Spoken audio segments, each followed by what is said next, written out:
Dhew received an MFA in painting from the Royal College of Art in London, UK, during which time she was awarded an RCA study grant at ARCO in Lisbon, Portugal.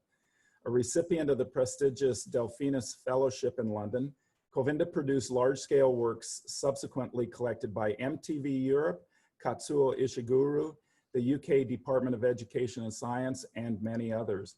While head of painting at the School of Art in Dunedin, New Zealand, she began to take an interest in wilderness issues and climate change. Later, while teaching at the University of Malaysia, Sarawak, on the island of Borneo, she undertook a body of works exploring censorship related to the largest forest fires recorded at the time. Kulvinder continues to explore environmental and cultural themes. Welcome, Kulvinder.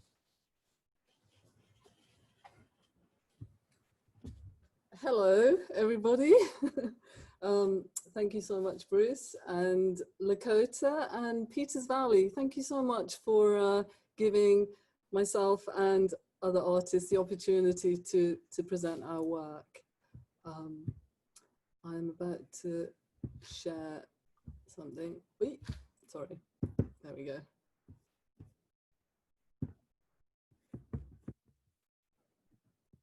Oh my gosh, okay.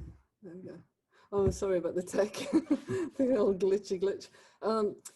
My name is Kulvinder Kaur Dhew. It is a Punjabi Sikh name that originates in India. I was born in the UK and have been very fortunate to have lots of cultural experiences. And I try to imbue my work with a certain kind of witness of my journey in my life. And the painting that I'm showing you right now, it's a painting I made in the US on the East Coast in New Jersey. Hello to everybody who are wearing their pajamas right now. All of you, I hope you're all doing well. So yes, I trained as a painter, and I'm going to show you some paintings and drawings and kind of talk 10 minutes. It used to be 15 minutes of fame, but I think, yeah, slowly stretching and reducing. So these first few images are actual shots of paintings that are in various places. And oh, Linda, I'm sorry to interrupt. We actually can't see your screen. Oh gosh, okay. Can we try something else? Okay, let's try this. Okay, perfect. We can see it now. Okay, do you see the actual slideshow? Yes. Oh, apologies, everyone. No problem. Thank you. So, yes, so there's my name, Kulvinder Kaur Dhew. The Kaur is the Sikh bit of my name. Dhew is my family name. Kulvinder is my given name. So the first couple of slides, as I was saying, serve as document. That's how I view what I do. I was very interested in color. I love color. Color to me has a quantum energy to it, and I feel that it can translate things in very subtle ways. Abstraction also. Visual language for me is the way that I like to communicate those kind of things that aren't audio or sensory. My drawings are very different to what you see on the screen right now. They're about gesture, they're about movement. And even though there does appear to be somewhat of a random quality to some of the mark making, each mark, each drip is very considered. They take a fair amount of thinking and reflection to get them to this stage. In my earlier life, when I was training to be a painter, when I was being educated and all of that, there would be lots of room for mistakes. Isn't so much these days, but that's okay. So in my paintings, I like to include gesture, but also representational elements. There's an energy that happens for me when there is something recognizable and something that abuts up to the metaphor. And in a painting like this, I see this as not just an event in time. Each movement is lyrical, somewhat like the dancer that Shinji Otani was talking about. But there's movement of velocity, and this becomes a trace for me. In this particular image, you'll see that it's very representational. It's not a photograph. It's charcoal on paper, and I wanted very much to use elements. I wanted to talk about nature using elements that come from nature: paper, charcoal, tree, oxygen, carbon, etc. And they can often vary. My drawings, which I get obsessed by certain projects. At this point, I was very, very obsessed by storms. And I'm looking at an incredibly indigo dark sky out there. I feel a bit Rasputin-ish, if anything. So I challenge myself to just actually, I don't challenge myself. I do become obsessed by things. I become obsessed by subject matter and ideas that are about what I am doing in the studio as an artist, as a visual artist. I do other things also. The reason I'm showing you these images here is to show the idea of scale. The large piece that you saw earlier was a little bit bigger than me, and it was quite a challenge to get that amount of material, that amount of carbon onto paper. I lost my fingerprints. Sometimes the paintings and drawings are quite emotional. They're not all intellectual. This image that you see in front of you is an image that is repeated.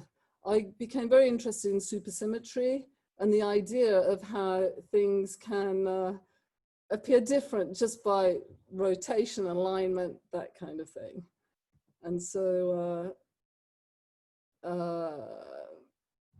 as I was putting together this slideshow, I looked at all the different kind of projects I'm doing. This is a commission piece that I had made, which was about trying to use symbols of the places that I had either lived or visited or somehow had a resonance with me. And so these butterflies come from those places. I may have been an entomologist, actually, if anything, if I had not fallen into this way of life. This is a doodle, a much smaller piece than the previous drawing. The previous drawing was something like 40 inches square. This is a couple of centimeters. I'm switching between metrics, but the reason I wanted to show you this is sometimes the visual languages that I use can often be quite different to the previous kind of thing.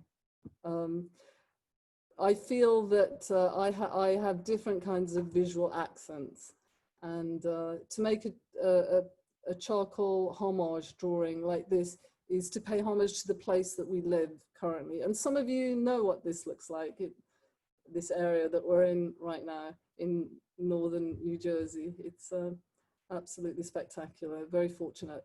We live in a green bubble.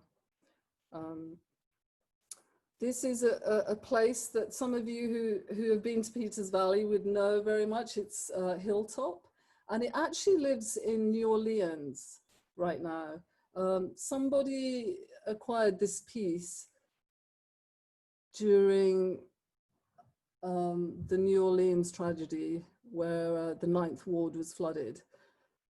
Fortunately, this didn't get caught up in that. It's quite poignant for me to think of things that I do in my studio practice ending up in places that allude to the conceptual aspect of what I'm making artwork about. This is me. I included this because I wanted to talk about scale and how sometimes representational images can have very subtle metaphors and meanings. This beautiful creature, the swan, is actually in war mode. It is beauty. It's that terrible beauty that I sometimes get obsessed by, especially when I'm making charcoal drawings. Sometimes the paintings include that. After a couple of years of creating a lot of representational work, I I started to ponder the idea of getting more of the sense of the hand in. I didn't want to, I'm not a machine, I'm a carbon-based sentient being. And so my paintings and drawings, my visual work started to talk about that. It's interesting that I'm talking to you via bits and bytes, because I am very lucky to be able to use my hands and make a living doing things that I use with my hands. This is a drawing that typifies that idea of trying to get more of the hand. I try to erase drawings. A lot of artists in the past have done that, where in order to create a conceptual idea, it was kind of along those lines. Again, paying homage to places. This is a place that is nearby. Some of the tools that I use are the camera, the lens. And so this was Shinji, you would know this, a long exposure of a waterfall. And it's my idea of trying to stretch time, slow it down, speed it up. I'm very interested in velocity. And I like to use matte, charcoal or paint to try and talk about beauty and the poignancy of all of that, but also at the same time serve as witness to climate change and those kind of issues. Some of these later works are where I spend, they appear to have been done quite quickly, but they're actually longer than it appears. It's like no theater in the Japanese culture. These are tectonic based. Looking at time, tectonic based drawings. And I've also continued to create my paintings. This is a fairly recent painting with all the beautiful things that some people are doing in the world to try and figure out how humanity is going to survive. I wanted to allude to that. I had a show planned for this year that got cancelled, unfortunately. So these paintings that I'm showing you right now are 17 seconds and counting, are actually about the launch that happened recently. Unfinished, still working on. Sometimes my drawings are abstract and they're about music. It's about the music of me touching. There's an empathy and, sorry.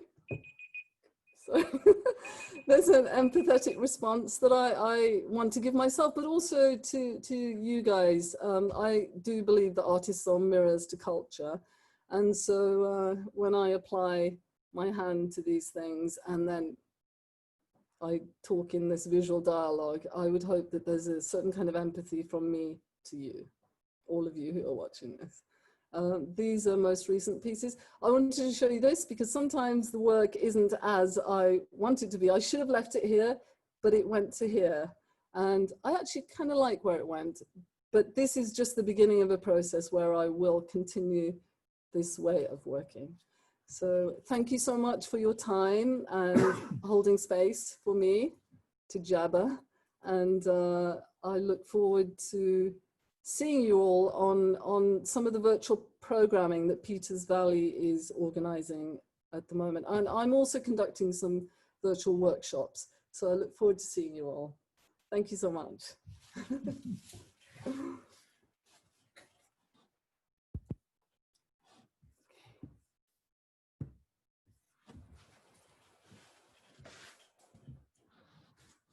Hi, can everyone hear me? Lakota? Yes, we can hear you. Right. That was fantastic. We have some crazy stuff going on, including a power outage. Yeah.